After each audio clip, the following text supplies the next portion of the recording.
Hi guys, grab your popcorn. This is a long one. Can you imagine going to prison for a crime you did not commit? Mashwa and Nima have been friends for over 10 years. And unfortunately, Nima hasn't had a very good track record with men. Her last relationship ended when the man cheated on her with a 54-year-old woman. So after that, she told Mashwa and told her that, look, honestly, relationships have not been going well for me. I'm giving it one more chance. I want to find a good man. I want to find a faithful man who will love me for me. So Mashwa told her that, look, Nima, girl, come to my church. We've got the cream of the crop. We've got the best people in town. We've got kind men, fine men, and best of all, God-fearing men. So come to our church. If there's anybody you're interested in, I will introduce you and we can go from there. A little hesitant and reluctantly, Nima agreed. She said, you know what, Mashwa, I'll follow you. Let's go to your church. They arrive at the church, and in that moment, Nima realizes that, you know what, Mashwa's not wrong. There are a lot of fine gentlemen. So they come in, have a seat at church, start the praise and worship, and Nima spots a gentleman, the guitarist, and their eyes lock and a little spark tingles. She smiles a little bit. Mashwa catches her and says, oh, are you interested? He's a nice guy. I know him. He's called Turkson. We're friends. If you're interested, I can, link you guys up. So Nima agrees. By the end of service, Mashwa introduces her and said, okay, Turkson, this is my friend Nima. Nima, this is a friend from church, Turkson. He's a guitarist. So Nima and Turkson start talking, get to knowing each other, and exchange numbers. And that is where Nima's fairy tale began. She and Turkson quickly started dating. They got along so well. Everything was blissful. Nima felt she had finally found her one true love. One Saturday, as Nima and Turkson were lying in bed after a wonderful afternoon, Turkson kind of got serious and shared that, you know what, he hasn't felt this happy in so long. He really, really loves Nima and that he wants her to be his life. He admitted that, in his past, he had gotten very close to somebody else. He had been prepared to marry the lady, but unfortunately, their families did not agree. Nima was concerned and asked him that, why? What happened? And he said they came from two different tribes, and neither of their families wanted them to be together. Neither of their families wanted them to even prolong a relationship, so they had ended things. During that time, he had gotten a cute little canoe tattoo in the inside of his arm in remembrance of the girl. However, he did ensure Nima that as much as that was a difficult time in his life and that relationship scarred him, Nima was his present and most definitely his future. So he got up from the bed, walked to his cupboard, and took out a necklace. He told her that this necklace was given to him by his grandmother. The pendant on it is a half to a whole. He did admit that his ex had received the first one, but with this other half, he wishes to give it to Nima and ask her to marry him. Nima was completely overjoyed. She was so happy. The man she loves her and was giving her this as a sign of commitment. All things were falling in place. So they quickly started preparing their wedding. Wedding preparations began, and every time Nima looked at her pendant, she was happy and excited, even though it looked somehow a little familiar sometimes. Though wedding preparations are usually the woman's time to plan things out, Nima quickly realized that Turkson had a lot of opinions and he wanted things to go in a particular way at a particular time. The way he saw it was the only way. And initially she was disagreeing, but you know what? He was going to be her husband. They were going to get married. Everything will settle out eventually. So she allowed Turkson to make almost every single decision relating to their wedding. A week to the wedding, Nima prepared to go on her bachelorette party. Everything had been pre-planned. All she had to do was show up. 2 hours into the event, she gets texts and calls from Turkson, getting increasingly agitated. He wanted to know where she was going, what she was doing, what the plan was, and why hadn't he been informed. Nima tried to console him and tell him that, oh, it's a bachelorette. I didn't plan it. My friends, my girls planned it. I don't really know what's happening. I'm just going with the flow, but everything is above board, nothing too crazy, nothing disrespectful. Turkson was still very unhappy. But eventually, they squashed it, and Nima tried to enjoy her night regardless. Unfortunately, after the wedding, things didn't go back to normal as Nima had expected.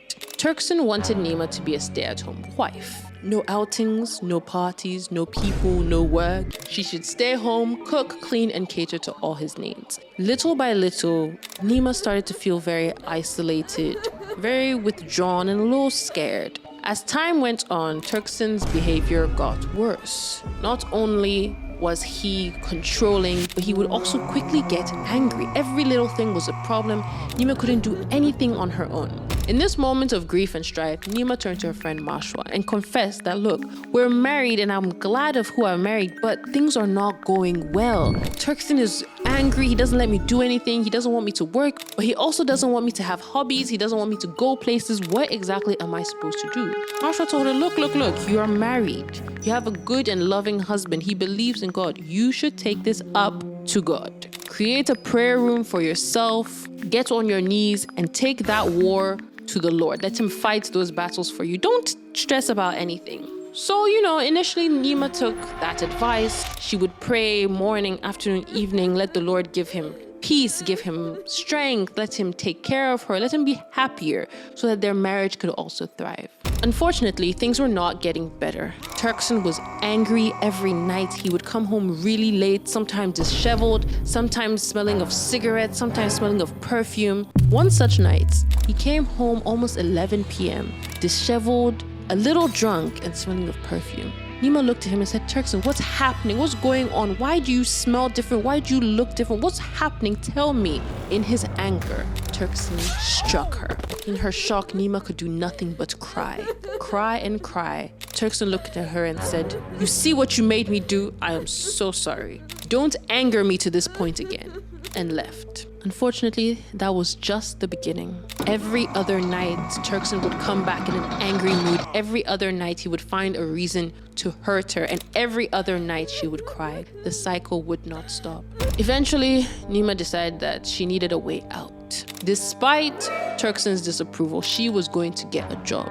So she organized. She started sending application letters. She started emailing. Anything she could find, she would send a letter. Several months later, she got a reply.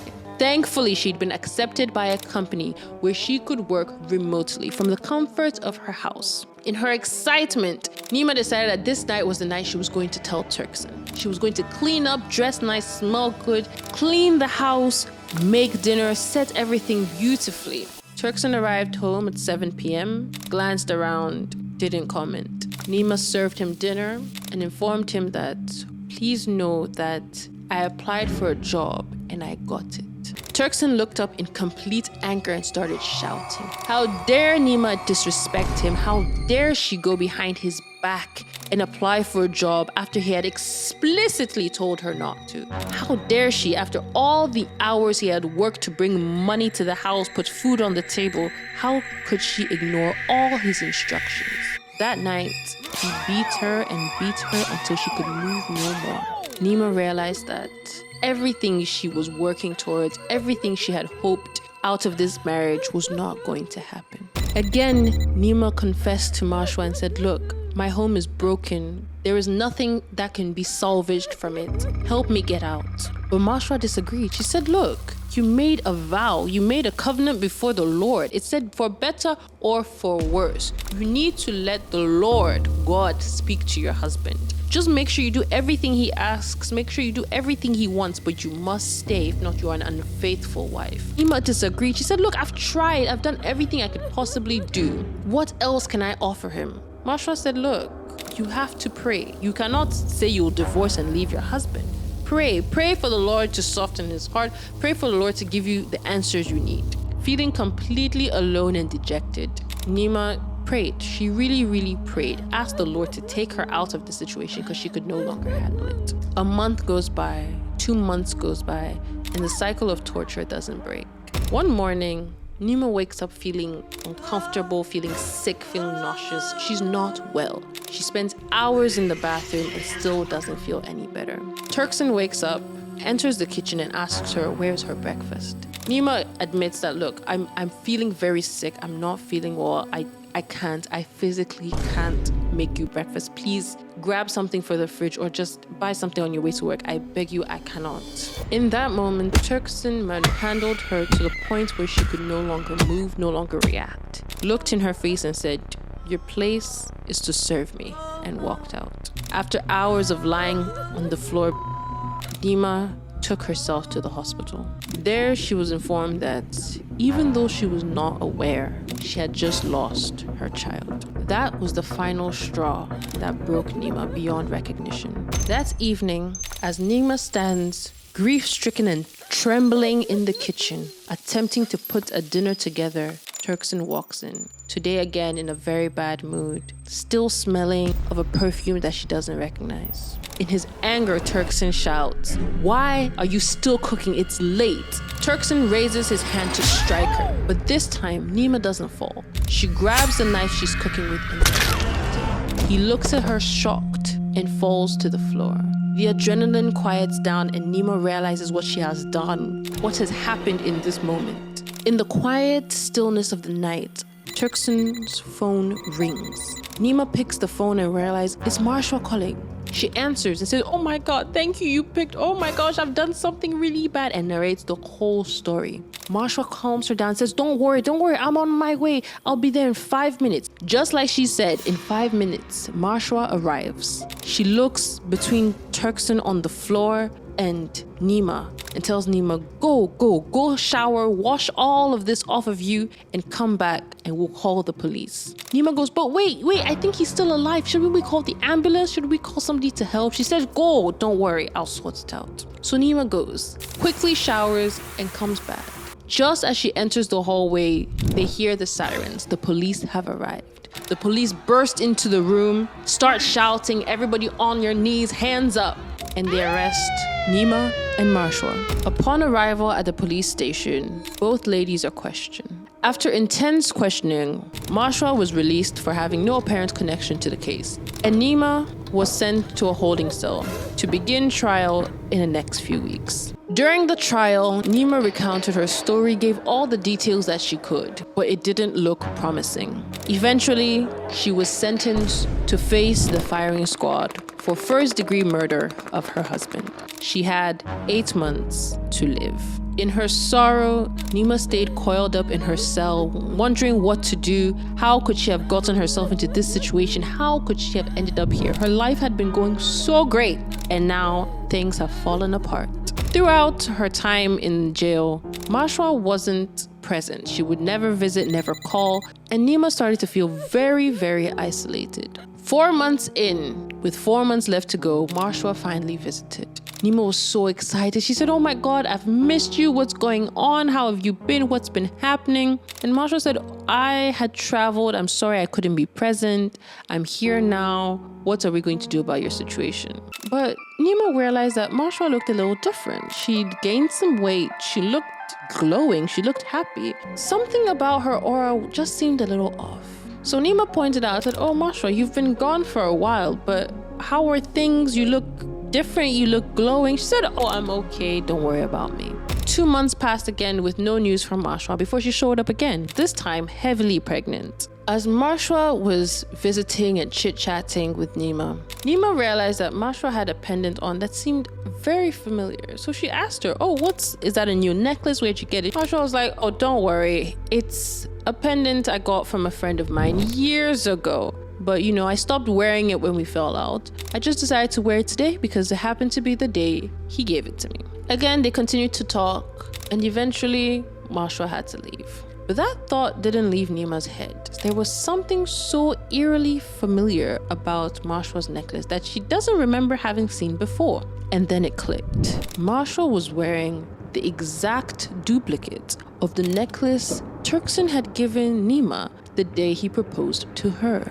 With that revelation, things started to click in place for Nima. She quickly called her lawyer and shared with him that there is something suspicious about Marshall. She's not sure what, but she remembers that on the day the ordeal happened with her husband, Marshall had called. But Marshall hadn't called Nima's phone. She had called Turkson's phone.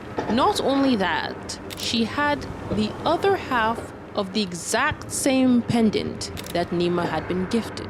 With all this information, she sent her lawyer to look into it and see if there's any possibility that something could get her out of prison. A month to her D-Day, Nima had heard nothing from Mashwa or her lawyer. She finally had given up hope. Finally, the day had arrived. This was the day she was set to meet the firing squad. She took a shower, was fed her last meal of choice, and was being escorted to the gallows when somebody stopped them halfway through, ushered her into a separate room. Upon entry, she realized that there stood the judge, a few lawyers, and Mashwa. Confused, Nima didn't say anything. She just observed. There, her lawyer stood up and announced that this was an emergency hearing in which new information had come to light that would stop the execution. The lawyer presented the following facts. Thanks to CCTV footage, we could see Mashwa's car arriving at the residence 5 minutes after Turkson, where she parked outside and waited, which explained her prompt arrival at the time when the incident occurred. The reason she was parked was because